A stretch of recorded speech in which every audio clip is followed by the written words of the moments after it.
Je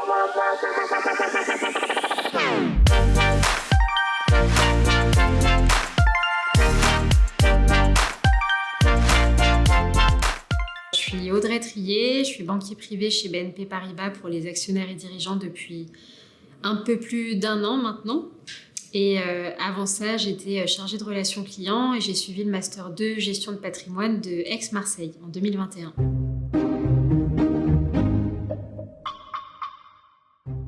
Alors aujourd'hui, ça fait un peu plus de 3 ans que j'ai rejoint BNP Paribas Banque Privée France. Donc je travaille à Paris et j'accompagne la clientèle des actionnaires et dirigeants dans la gestion de leur patrimoine autour de 3 piliers. La partie ingénierie patrimoniale, donc tout le conseil en structuration de patrimoine, succession, transmission, maîtrise de la fiscalité.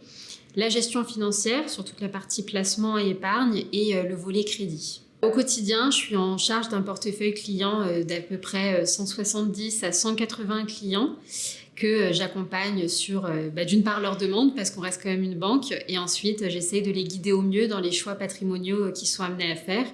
Et je suis accompagnée de toute une équipe d'experts qui viennent en renfort sur des sujets très précis, sur des points d'ingénierie patrimoniale, typiquement, par exemple, ou sur des crédits avec des financements un peu complexes ou structurés.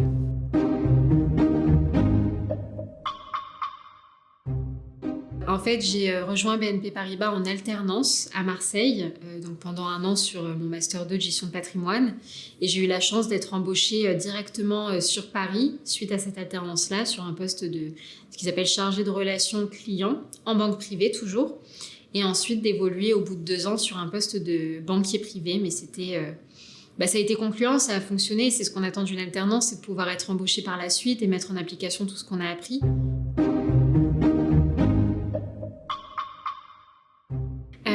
En l'occurrence, ce qui m'a beaucoup servi, c'est le Master 2 Gestion de patrimoine que j'ai suivi à l'AMSE, parce qu'on avait une forte dominante finance, et c'est vrai qu'on s'en sert beaucoup dans le métier de banquier privé. C'est à peu près 50% de notre temps de travail qu'on consacre à nos clients et à leur guider dans les choix d'investissement sur différents types de supports. Donc c'est vraiment cette forte dominante finance.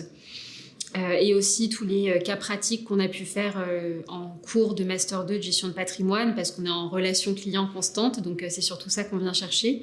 Et puis après, toute la partie droit fiscal, droit notarial qu'on utilise énormément aussi au quotidien.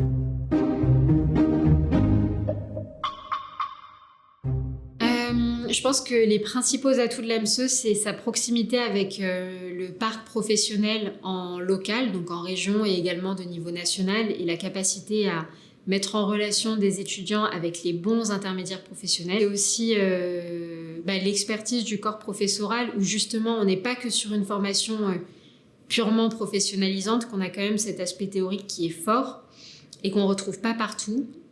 Donc ça, pour moi, c'est quand même un gage de qualité, et c'est souvent ce qui est soulevé aussi par les employeurs.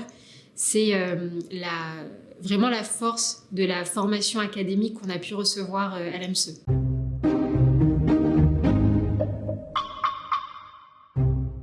Ce que je donnerais comme conseil, c'est de rester très très curieux quant à ce qui se fait, de ne pas hésiter à aller interroger des responsables de formation, de regarder vraiment cette formation à quoi elle sert, où est-ce qu'elle mène, est-ce que je peux y aller, si j'y vais, qu'est-ce que j'y fais, qu'est-ce que j'y ferai, d'interroger d'anciens étudiants pour mieux comprendre, parce que c'est vrai qu'on peut vite se retrouver perdu avec toutes les options possibles, à pas forcément trop comprendre, et si je fais ça, je reste à Marseille, je dois partir à Paris, qu'est-ce que je fais?